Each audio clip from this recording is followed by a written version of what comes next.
Marcus Chen pressed his back against the cold metal wall of communication. Relay Station 7, the sound of alien weapons echoed through the empty hallways.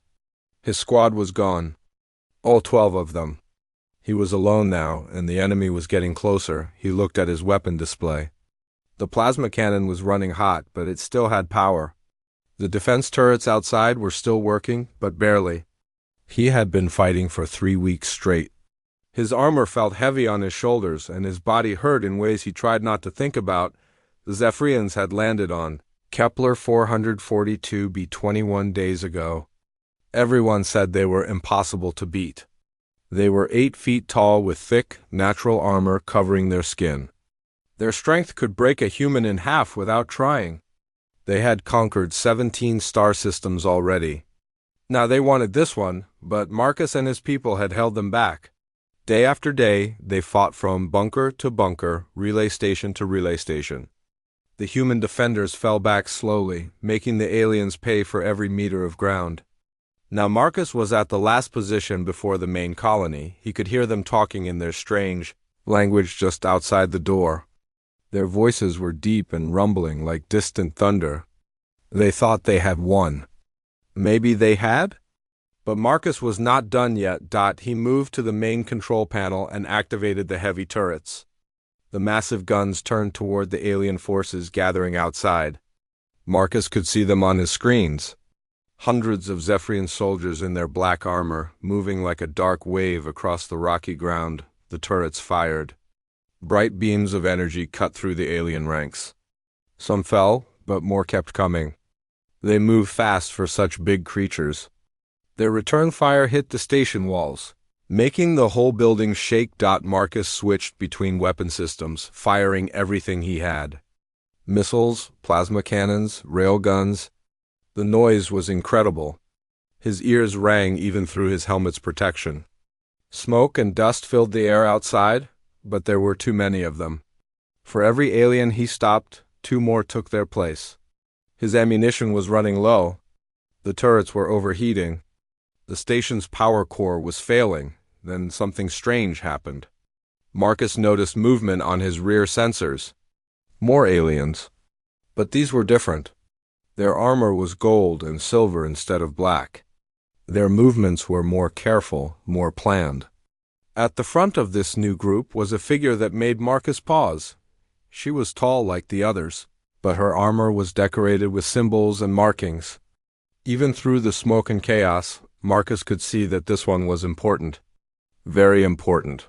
She moved with authority, and the other aliens followed her commands without question. Princess Lirelei of House Vortex studied the human, positioned through her tactical display. She had been watching this battle for hours, and she was confused. Her forces had reported that the relay station was heavily defended. Intelligence said at least 50 human soldiers were holding the position. But her sensors showed something impossible, one heat signature. One single human was running all these weapons. One small creature was holding back her entire assault force. "Commander," she said to her aide, "confirm the enemy count." The aide checked his instruments again. "1 human, Your Highness. Male, approximately 6 feet tall, standard human build. He has been operating alone for the last 6 hours." Lirelei frowned.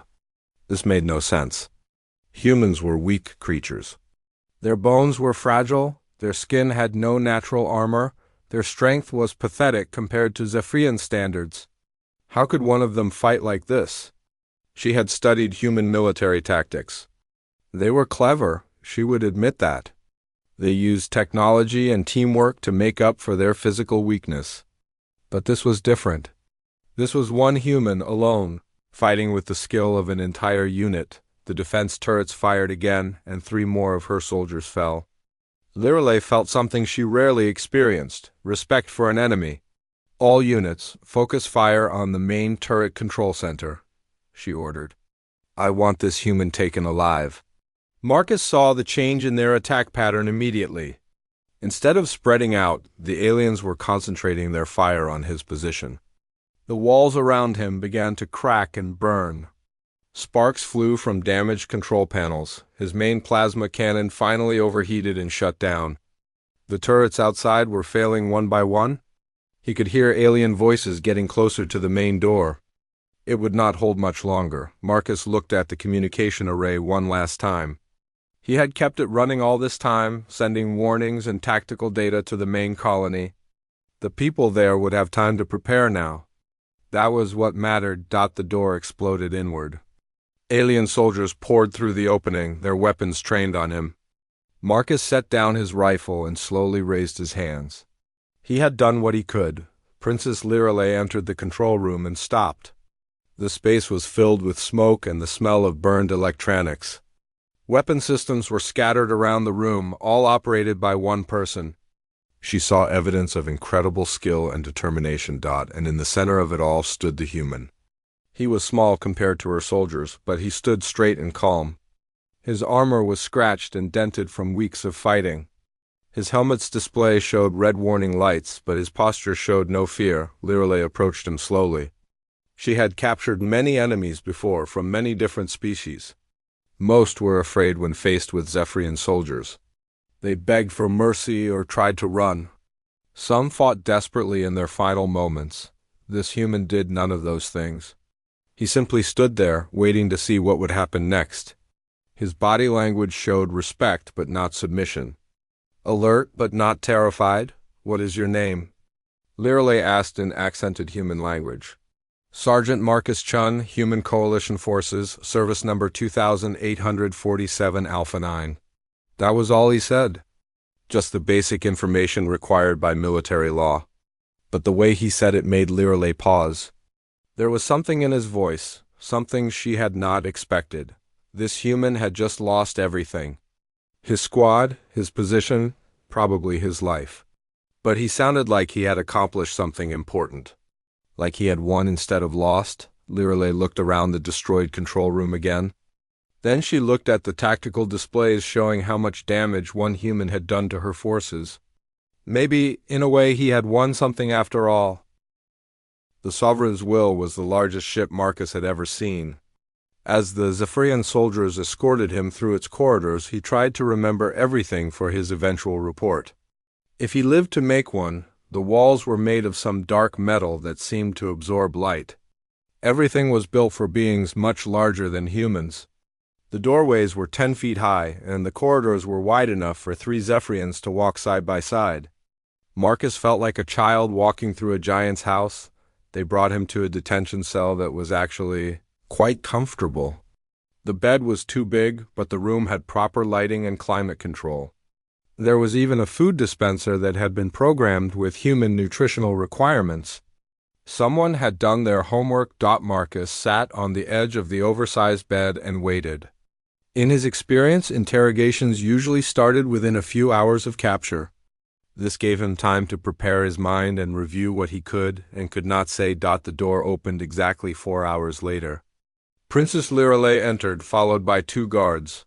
She had removed her combat armor and wore what looked like a formal military uniform. The fabric was deep blue with silver decorations that probably indicated her rank and family status. Without her armor, Marcus could see more of her alien features. Her skin had a slight gray tint and looked tougher than human skin, like it was made of small scales. Her eyes were larger than human eyes and had gold-colored pupils. She was still intimidating, but less like a walking weapon and more like a person. "Sergeant Chun," she said, sitting in a chair that adjusted itself to her height. "I am Princess Lirale of House Vorthak. You fought well." Marcus stood at attention. "Thank you, Your Highness." "Please sit." "I want to talk, not conduct a formal interrogation." Marcus remained standing. "With respect, Your Highness, I prefer to stand." Lirale studied him for a long moment. Most prisoners wanted to appear cooperative, hoping for better treatment. This human was polite but clearly had no intention of being helpful. "How long had you been alone at the relay station?" she asked. "Name, rank, and service number, Your Highness." "That's all I can provide." "I'm not asking for military secrets. I'm asking about you personally." Marcus said nothing. Lirale tried a different approach. "Your species fascinates me. I've studied xenobiology for many years, and humans are unique in several ways." This got a small reaction. Marcus's eyes showed interest, but he still didn't speak. For example, Lirelei continued, your physical capabilities are quite limited compared to most spacefaring species. Yet your military effectiveness is remarkably high. How do you explain this? I don't, Your Highness. Lirelei stood and began pacing. The movement helped her think. In the past month, my forces have engaged human units on 6 different worlds. Each time, we expect easy victories based on physical superiority. Each time, the battles last longer and cost more than predicted. Marcus watched her pace but said nothing. Your technology is good, but not exceptional. Your numbers are usually smaller than ours. Your individual soldiers are physically weaker. Yet you keep fighting longer than any logical analysis suggests you should. She stopped and looked directly at Marcus. I need to understand why. Understanding your enemy is good military practice, Your Highness. Then help me understand. Marcus was quiet for a long moment. Then he said, What would you like to know? Lirelei felt a small surge of victory. Progress at last. Start with the relay station. How long were you alone there? 6 hours, and before that? My squad held the position for 18 days. How many in your squad? Marcus hesitated.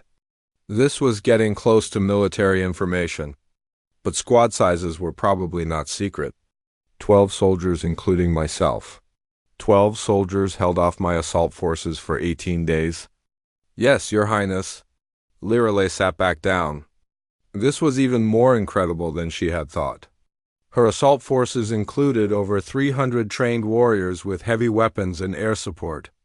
12 humans had delayed them for nearly 3 weeks. How? She asked simply. Marcus considered his answer. We knew the ground. We prepared good positions. We fell back when we had to and held when we could. That's tactics. I'm asking about something else. My medical officers examined you during transport. Your bio readings show stress levels that should have rendered you unconscious. Your hormone levels indicate you've been in combat stress for weeks.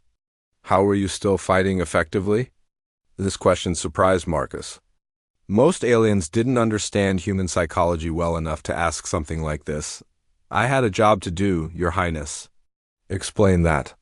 Marcus thought about how to put it into words. The relay station was important. If you captured it, you would have direct communication with your fleet. That would make your next attacks more effective.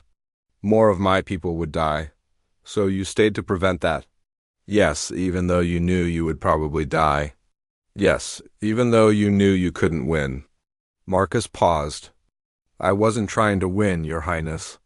I was trying to buy time. Lirelei stared at him. This was the key to something important. She could feel it. You knew you would lose, but you fought anyway. Losing and failing are different things. How? I lost the station. But I didn't fail in my mission. Lirelei's mind raced. This was a completely different way of thinking about conflict. Zephyrian military doctrine focused on victory through superior strength. You fought until you won or until continued fighting was impossible. The idea of accepting defeat while still achieving your goals was foreign to her. How long could you have continued fighting? She asked. Marcus shrugged. Until I couldn't anymore. What would have stopped you? Death, probably. The casual way he said this made Lirelei uncomfortable. Death was something to be avoided or delayed as long as possible. For humans, it seemed to be just another tactical consideration. Were you afraid? She asked. Marcus thought about this carefully. Yes and no. I was afraid of failing. I wasn't particularly afraid of dying. Why not? Because being afraid wouldn't help me do my job better. Lirelei realized she was getting frustrated. Every answer led to more questions. This human's way of thinking was completely alien to her, which was ironic since she was the alien in this situation. She decided to try one more approach. What motivates human soldiers? What makes you fight so hard? Marcus was quiet for a long time. When he finally spoke, his voice was softer than before. We fight for each other. For the people who can't fight. For the idea that things can be better than they are. We fight because someone has to, and we happen to be the ones here. But you must want something for yourselves. Victory, glory, reward? Those things are nice if they happen, but they're not why we fight. Lirelei left the detention cell more confused than when she had entered. She had learned a great deal about human thinking, but none of it made sense according to everything she understood about intelligent behavior. Back in her quarters, she pulled up the tactical reports from all human engagements.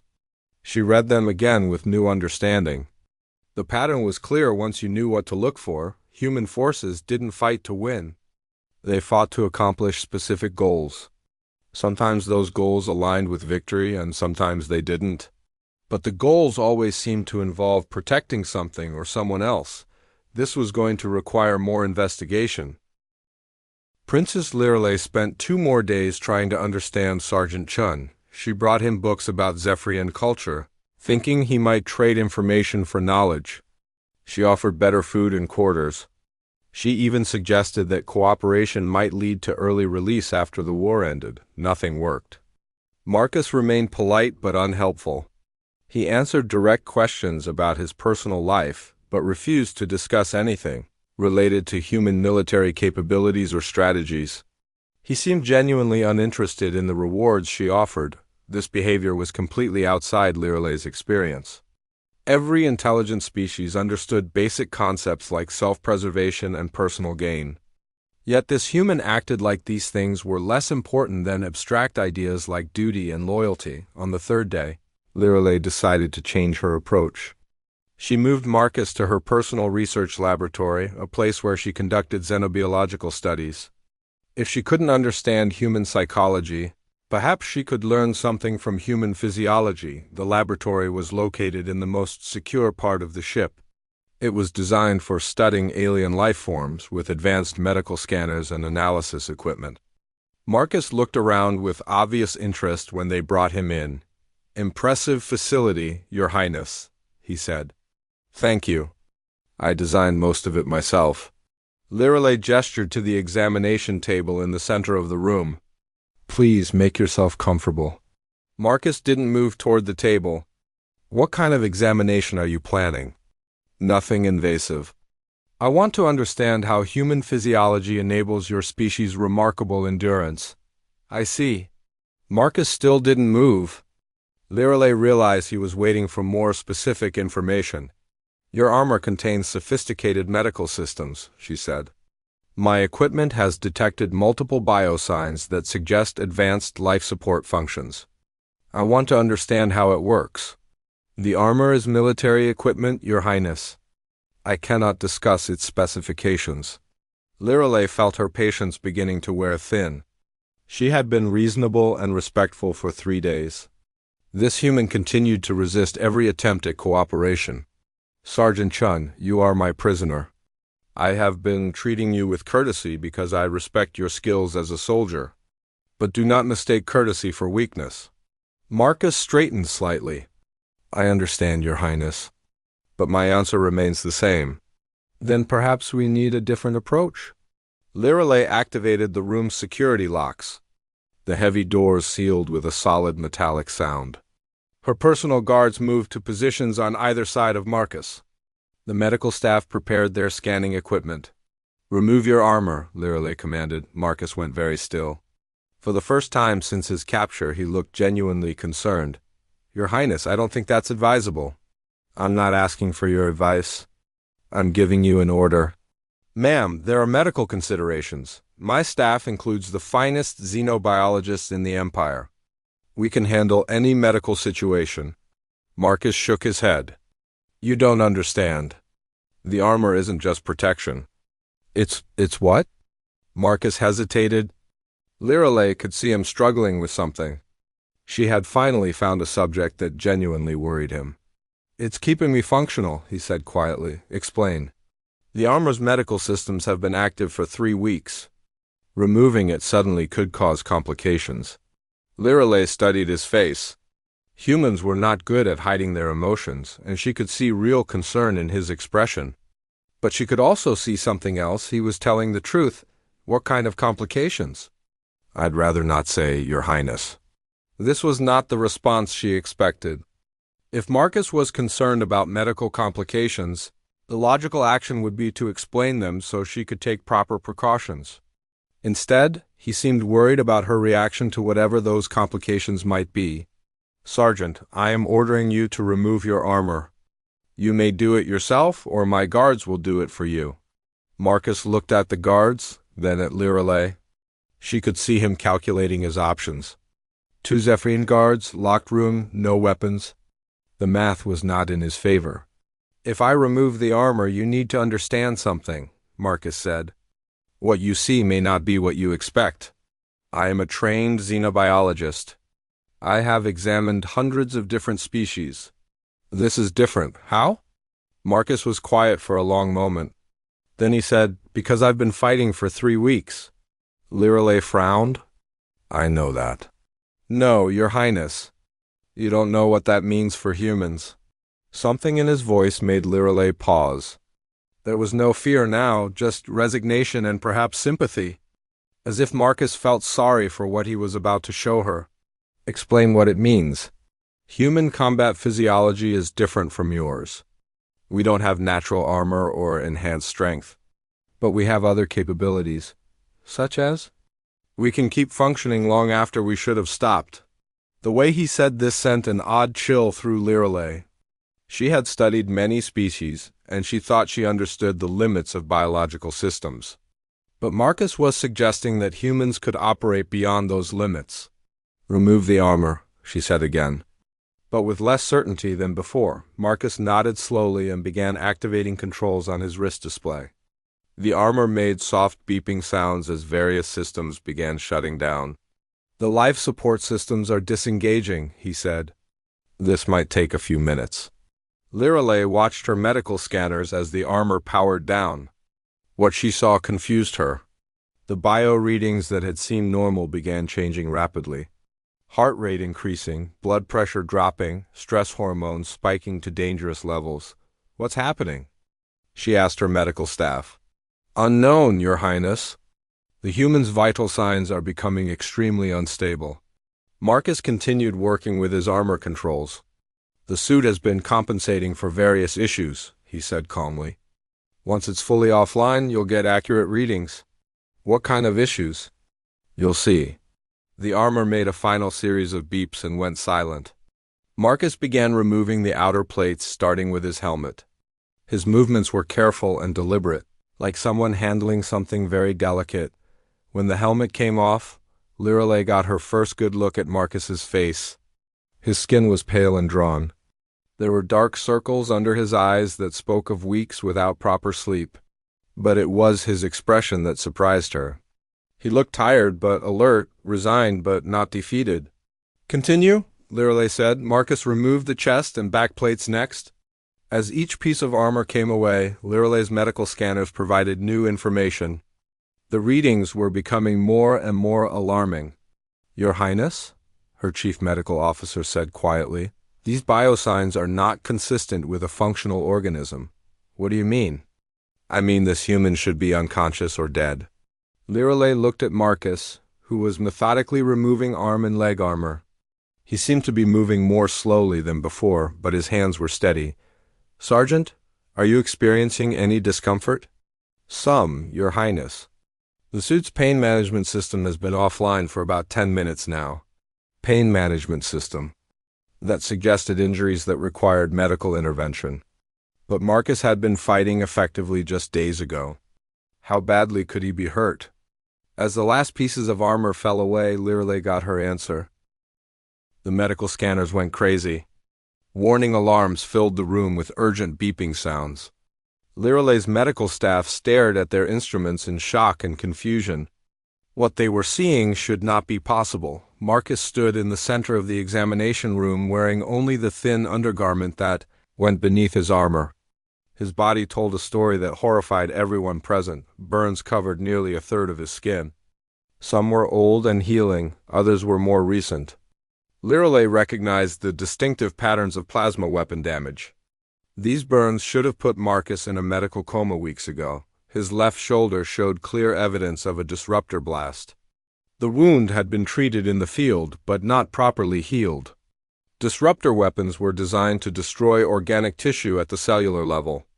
Most species died within minutes of taking a direct hit across his chest and back. Surgical scars crisscrossed like a map of violence. Some were clean and professional, the work of military field medics. Others were rough and hasty, probably self-inflicted repairs done during combat. His right leg bore the distinctive parallel cuts of Zephyrian blade weapons.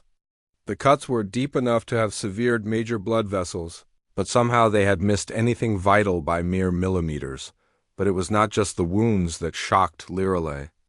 It was what her medical scanners told her about them.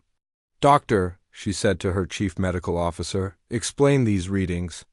Dr. Thylex checked his instruments again before answering. "Your Highness, according to our scans, some of these injuries are over 2 weeks old. This human has been fighting with wounds that should have killed him long before now. That's impossible." "I agree it should be impossible. But the evidence is clear." Lirelei looked at Marcus, who was standing calmly in the center of the room. He was obviously in pain now that his armor's medical systems were offline, but he was still conscious and alert. "Sergeant Chun," she said carefully, "how long have you been injured?" "Which injuries, Your Highness?" The casual way he asked this question made Lirelei realize that Marcus considered his condition normal. He was not trying to impress her with his toughness. This was simply how he had been living. The disruptor wound. When did that happen? 15 days ago, during the attack on Hill 347. And you continued fighting? Yes, Your Highness. Field medics patched it up enough to keep me moving. Lirelei turned to her medical staff. Could any known species survive a disruptor wound for 15 days? Absolutely not, Dr. Thylex replied. Disruptor weapons cause cellular breakdown that spreads throughout the body. Even with immediate surgical intervention, survival beyond 72 hours is extremely rare. Yet this human not only survived, but continued combat operations. Apparently so. Lirelei studied the burns on Marcus's skin. The plasma burns. When did those occur? Various times over the past 3 weeks. Most of them in the last week when our defensive positions got overrun. You were fighting with these burns? Yes, Your Highness. How? Marcus seemed confused by the question. I had a job to do. This answer made no sense to Lirelei. Pain was the body's way of forcing rest and recovery. Burns that severe should have made combat impossible. Were you taking pain medication? Some, when you had it. Medical supplies ran low after the first week. We saved what we had for the most serious cases. Lirelei stared at him. More serious than disruptor wounds and third-degree burns? People who couldn't fight at all got priority for medical treatment? The room was silent except for the beeping of medical instruments. Lirelei tried to process what she was learning. This human had been functioning as an effective soldier while carrying injuries that should have been immediately fatal. Doctor, she said, run a complete biological analysis. I want to know how this is possible. Dr. Thalex began a detailed scan. The results appeared on the main display, and the room fell silent again. Your Highness, the doctor said slowly, this human's physiology shows several unique adaptations. Explain. His pain tolerance is far beyond anything we have encountered. His body is producing massive amounts of endorphins and adrenaline. His blood chemistry shows adaptations for enhanced clotting and accelerated healing. Natural adaptations? It appears so, as if his species evolved specifically for surviving massive trauma. Lirelei looked at Marcus with new understanding. Is this normal for humans? I'm not special, if that's what you're asking. Any soldier would have done the same. Any human soldier could function with these injuries? Marcus considered this. With proper motivation, yes? What kind of motivation? Knowing that people are depending on you. Lirelei turned back to her medical staff. What would happen if a Zephyrian sustained these injuries? Death within hours, possibly minutes? Other species? The same. Your Highness, I have never seen anything like this. Lirelei began to understand the implications of what she was seeing. Her people had been fighting humans for months, thinking they were dealing with a weak species that relied on technology and numbers. But they had been wrong. Humans were not weak. They were incredibly tough in ways that no other species had ever imagined. They could absorb damage that would kill anyone else and keep fighting. They could function through pain that would incapacitate other beings. Sergeant Chun, how many humans can fight like you? All of them, Your Highness. All of them? It's not about being special. It's about doing what needs to be done. Lirelei felt something like fear for the first time in years. The Zephyrian Empire had conquered 17 star systems by being stronger and tougher than their enemies. But how do you defeat an enemy that refuses to stay down? How do you beat someone who keeps fighting even when they should be dead? Doctor, please provide medical treatment for the sergeant's injuries. Of course, Your Highness. As the medical team began working on Marcus, Lirelei watched him carefully. Even now, receiving treatment for wounds that should have killed him, he remained alert and calm. He thanked the medical staff politely and answered their questions about his injuries with scientific detachment. Sergeant, Lirelei said, why did you warn me against removing your armor? Marcus looked at her thoughtfully. Because I knew how you would react. Most species can't understand how humans work. It frightens them. You were protecting us from being frightened? In a way, yes, even though we are your enemies. Fear makes people do stupid things. I didn't want anyone to panic and make bad decisions. Lirelei realized that even as a prisoner, this human was still trying to prevent unnecessary harm. He was concerned about the well-being of his captors. As the medical treatment continued, Lirelei made a decision. She needed to contact the High Command immediately. Everything they thought they knew about humans was wrong. This war could not be won through traditional means. You cannot defeat an enemy that will not be defeated. Princess Lirelei sat alone in her private study, staring at a holographic display showing battle reports from across human space. The medical examination had ended 6 hours ago. But she could not stop thinking about what she had learned. Marcus was recovering in the medical bay. Dr. Thylex had been amazed at how quickly the human's body responded to treatment. Injuries that should have required months of recovery were already showing significant improvement after just a few hours of proper care, but it was not. Marcus's healing ability that kept Lirelei awake. It was the implications of what his condition revealed about human nature. She opened her personal files and began reviewing every engagement between Zephyrian forces and human defenders. With her new understanding, patterns emerged that had been invisible before the Battle of Rigel Station. Intelligence had reported that human defenders were surrounded and cut off from supplies. Logic suggested they would surrender within days. Instead, they fought for 3 weeks before finally being overwhelmed. The few survivors captured showed signs of severe malnutrition and untreated wounds, but they had continued fighting until the very end. The defense of New Geneva. A human colony with minimal military presence held off a full Zephyrian invasion fleet for 6 months. The defenders had no hope of victory, no possibility of rescue, and no strategic value worth protecting. Yet they never offered surrender. The incident at Tau Ceti, a single human destroyer, damaged and alone, engaged a Zephyrian battle group for 14 hours. The ship was eventually destroyed, but not before inflicting casualties that forced the Zephyrians to abandon their planned assault on a nearby colony. Over and over, the pattern repeated. Humans fought longer and harder than any logical analysis suggested they should.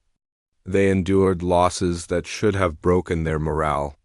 They continued operations despite injuries and conditions that should have made combat impossible. Lirelei had always assumed this was because humans were desperate or irrational.